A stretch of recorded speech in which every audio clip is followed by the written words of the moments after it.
নমস্কার, কেমন আছেন সবাই? নিশ্চয়ই ভালো আছেন। আজকে আমার খুব প্রিয় একটা জিনিসের রেসিপি আপনাদের সাথে শেয়ার করব। কার কার এটা ভালো লাগে অতি অবশ্যই কিন্তু কমেন্ট বক্সে জানাবেন। আজকে মিস্টার ভাদুরী, আজকে সানডে, আজকে মিস্টার ভাদুরী গেছিলেন বাজারে, তো সেখান থেকে কাতলা মাছের লেজা পেয়েছেন অনেকগুলো, প্রায় 8টা মতো। তো নিয়ে এসে আমাকে বললেন, দেখো আজকে কি জিনিস এনেছে। আমি বললাম কি? প্রথমে ভেবেছিলাম বোধহয় ইলিশ মাছ, কারণ এখন যেহেতু ইলিশ মাছের সিজন। তো দেখলাম না, নিয়ে এসছেন কাতলা মাছ। তো কাতলা মাছটাকে আমি নুন হলুদ দিয়ে ভেজে নিলাম, আর এখানে করে নিলাম পেঁয়াজের পেস্ট, পেঁয়াজের সাথে টমেটোও দিয়েছিলাম। তো চলুন, আর আদা রসুন পেঁয়াজের পেস্ট। প্রথমে ভেবেছিলাম রেসিপিটা ভিডিও করব না, তার জন্যই কিন্তু এরকম আধ খাপচারা করে, তারপরে ভাবলাম না, করেই ফেলি, কর্তামশাই নিয়ে এসছেন বলে কথা। তো চলুন, তেলের মধ্যে দিয়ে দিলাম জিরে, আর দিয়ে দিলাম হচ্ছে সেই পেস্টটা দিয়ে এবার ভালো করে একটু ভাজা ভাজা করব। কালারটা কিন্তু দেখে বুঝতেই পেরেছিলেন খেতে কেমন হয়েছে। বলে না, আগে দর্শনধারী পরে গুণ বিচারী। তো সত্যি তাই, দর্শনটা যেরকম ভালো হয়েছিল, খেতেও ভালো হয়েছিল। তো দিয়ে দিলাম একটু নুন, এবার একটু ভাজা ভাজা হোক, যেহেতু টমেটোটা এর সাথে পেস্ট করেছিলাম সেই জন্য একটু নুন দিলে পরে মশলাটা খুব ভালো করে মজে যায়। তো চলুন, এটাকে ভালো করে একটু ভাজা ভাজা করলাম। তার মধ্যে দিয়ে দিলাম এবার হচ্ছে হলুদ, আর হলুদটা দেওয়ার পরে এবার দিয়ে দেব হচ্ছে আমি লঙ্কার গুঁড়ো। আর তার আগে আবার একটুখানি ভালো করে নাড়াচাড়া করে ভেজে নিই। মশলাটা ভাজার মধ্যেই আসলে কি বলুন তো, রান্নার স্বাদ আসে। মশলা যত ভালো করে কষানো হবে না, রান্নার স্বাদ কিন্তু খুব ভালো হয়। আর যদি মশলা ভালো করে কষানো না হয়, তাহলে ওই কাঁচা কাঁচা একটা ভাব থেকে যায় মশলা। তো চলুন, দিয়ে দিলাম ভালো করে একটু লঙ্কার গুঁড়ো। আজকে একটু ঝাল ঝাল করেই করব, কারণ ভালো লাগে খেতে। সব সময় তো একটুখানি সাদামাটা খাই, তো আজকে একটু ঝাল ঝাল করে করলাম। ঋদ্ধিকে বলেছে আজকে একটু মানিয়ে নি, তো ও গ্রেভিটা বেশি খাবে না, হালকা করে খাবে। তো চলুন, দেখুন মশলাটা কি সুন্দর করে আমার কষানো হয়েছে। তো এই রকম কষানো মশলার সাথে এইটা একটু মাখা মাখা করলেই ভালো লাগে। তবে একটু আমার ওই যে বললাম, আমার বাড়িতে গ্রেভি যদি আমি একটু ঘন করেছি তো হয়ে গেল, তাহলে গ্রেভি দাও করে রাত্রিবেলা আমার আবার ঝোল করতে হবে। তো চলুন, জল একটু স্লাইড দিলাম যাতে মশলাটা জ্বলে না যায়। এইবার আবার একটু বেশি জল দিয়ে দিলাম, মানে একটু স্লাইড জল দিয়ে ওটাকে একটু ফুটিয়ে নিয়ে তারপরে একটু জলটা পরিমাণে দিয়ে দিলাম। এবার দিয়ে দিলাম একটু মিষ্টি দিলে স্বাদের ব্যালেন্স হয়, এটা তো জানা কথাই।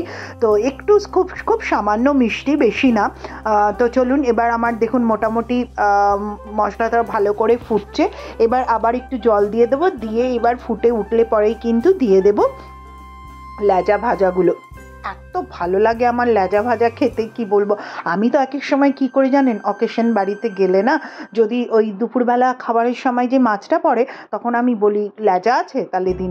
ওরা অবশ্যই লেজাটাকে সাইড করে রাখে, কারণ লেজাটা অনেকেই খেতে চায় না। আর আমার হচ্ছে এটা ভীষণ প্রিয়। আরেকজন ছিলেন যিনি হচ্ছেন আমার মারও প্রিয়। এবার দেখলাম আমাদের পাল্লায় পড়ে মিস্টার ভাদুরীরও এটা প্রিয় হয়ে উঠেছে। তো মিস্টার ভাদুরী আজকে বাজারে যেই দেখেছেন অতগুলো লেজা, তো সঙ্গে সঙ্গে নিয়ে এসছেন। যাই হোক, সেই দৌলতে খাওয়া হয়ে গেল। আনার কথা ছিল ইলিশ মাছ, বললো ইলিশ মাছের এত দাম যে ওতে আর হাত দেওয়ার সাহস করতে পারলাম না। তো হঠাৎ করে দেখলাম তোমার পছন্দের একটা জিনিস পেয়ে গেলাম, ভাবলাম ঠিক আছে, ইলিশ মাছ না হয় লেজাই নিয়ে যাই। আমি বললাম খুব ভালো করেছো, লেজার স্বাদ লেজা, আর ইলিশের স্বাদ ইলিশের স্বাদের সাথে যদি হয় না, কিন্তু এটাও আমার ভীষণ পছন্দের। যাই হোক, একটা পছন্দের জিনিস তো হলো, বলুন। তো চলুন, আমি কিন্তু এবার লেজাগুলো দিয়ে দিয়েছি। এবার লেজাগুলো দিয়ে এইবার একটু ওলট পালট করে নিই, চলুন। আর দিয়ে দিয়েছি কিন্তু আমি গরম মশলা, একদম লাস্টে দিলাম গরম মশলাটা। ওটারও ভিডিও করতে পারিনি, কারণ সত্যি কথায় ভীষণ এক্সাইটেড ছিলাম কখন এটা হবে, আর গরম গরম ভাতের সাথে এই লেজার কারিটা দিয়ে খাবো। তো চলুন, আমার কিন্তু রেডি। এবার বেড়ে ফেলি মাছগুলোকে, মানে লেজাগুলোকে। এইবার আপনাদের বলার পালা, কার কার এরকম লেজা খেতে ভালো লাগে, কে কে লেজা দেখলে লোভ সামলাতে পারেন না, নিয়ে চলে আসেন। তো চলুন, আমার রেসিপি হয়ে গেছে কমপ্লিট, আর খেতে তো দারুণ হয়েছিল। এইবার আমার যেগুলো আপনাদের কাছ থেকে চাওয়ার পালা, কি বলুন তো? লাইক, কমেন্ট আর সাবস্ক্রাইব কিন্তু চ্যানেলটাকে করে যেতে ভুলবেন না। ভীষণ আপনারা লাইক করেন না কেন বলুন তো? কি ভালো লাগে না আমার রেসিপিগুলো? যদি ভালো না লাগে সেটাও তো বলতে পারেন যে কেন ভালো লাগে না, তাহলে সেটাও আমি শিখবো। শেখার তো কোনো বয়স হয় না। তো চলুন, আমার কিন্তু এবার যাওয়ার পালা চলে আসলো। আর একটাই কথা বলবো, সবাই ভালো থাকবেন, সুস্থ থাকবেন, আর সব সময় হাসি খুশি থাকবেন। ওই যে বলি, হাসি খুশি থাকলে, মন ভালো থাকলে শরীরটাও ভালো থাকে। অনেক বাধা, অনেক কিছু আসে, শরীরের মধ্যেও আসে, কিন্তু কিছু করার নেই, আমাদেরকে চলতেই হবে, চলার নামই জীবন। তো চলুন, আমার রেসিপি হয়ে গেল শেষ, এবার হচ্ছে খাবার পালা। ওইদিকে মিস্টার ভাদুড়িও ভীষণভাবে ওয়েট করছেন কখন খাবেন। তো চলুন আমি ওদেরকে খাবারটা দিতে থাকি, আর আপনারা ভিডিওটা দেখে টুক করে একটুখানি আমাকে লাইক করে দিয়ে যান তো।